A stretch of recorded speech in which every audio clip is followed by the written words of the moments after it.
Here with reaction, former Hawaii Congresswoman and presidential candidate Tulsi Gabbard.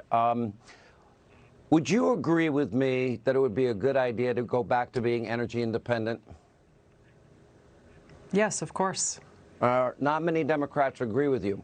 Would you agree with me that we have too much debt and we really can't afford 1.75 or 3.5 trillion in new spending?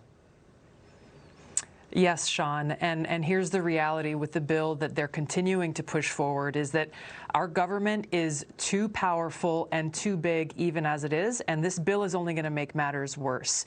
The provisions in the bill are so vague that really it's going to be unelected bureaucrats who end up deciding how these provisions are implemented, and no accountability, and really it'll empower them to be able to stick their noses into every aspect of our lives, furthering this cradle-to-grave mentality of government dependence that makes us lose even more of our autonomy as we are paying for it. As government gets bigger, our wallets are getting smaller.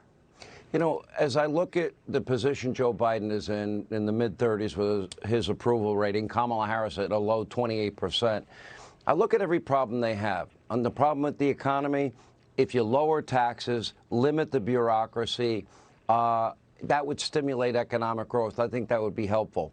On the energy crisis, we don't have to beg the cartel OPEC to produce more oil, only to be rejected again and again if we go back to the Trump policies of energy independence. The same goes for the border. Stay in Mexico, build the wall, end the insane policy of process and release that Joe Biden has. Is there any inclination in the administration or the Democratic Party besides Joe Manchin and Kristen Sinema that you see that would adjust, adapt, and change their policies because the ones they're using are not working? It's hard to see people being inclined to actually look at solutions to the challenges that everyday Americans are facing right now because they're so focused on the partisan politics. They're so focused on saying, hey, well, if that was a Republican idea or a Republican policy, then it must be rejected. This was something, Sean, that I saw and experienced when I first got to Congress, this whole mentality of, you know, if you're on the other team, if there's a bill that's being put forward by the other team, you got to oppose it. And this is on both sides of the aisle, this focus on, their own party, their own power, rather than just saying, hey, what's best for the people? What policies can we work together on to actually bring about solutions to the challenges Americans are facing? And we're seeing how it is everyday Americans who are suffering the most from this inflation crisis, from the multitude of challenges that we're facing. They're the ones who are carrying this burden on their back, not the politicians who are too busy squabbling with each other. The poor and the middle class are disproportionately impacted by higher gas prices, on average about $1.50 more a gallon. It's going to cost people anywhere between $500 and $1,000 more this year to heat their home.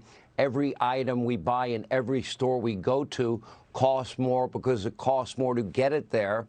And it seems simple to me. I'm just looking for a common sense solution. They say that they care about the poor and the middle class.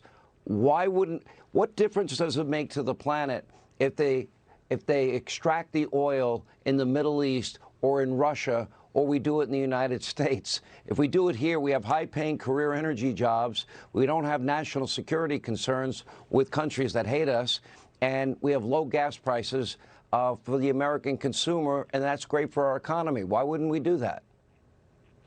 Well, I think we can look at a variety of options to move us closer towards energy independence. But I think, Sean, if we take a step back to that Kamala Harris quote with the clip that you played earlier where she says, you know, this multi-trillion-dollar bill, it's not going to cost anything. We're going to pay for it. It just shows this detachment from reality. It's not going to cost anything. So then what are we actually paying for, and who's the we that she's saying is going to pay for it? It's we. It's we, the taxpayers, who are going to pay for this.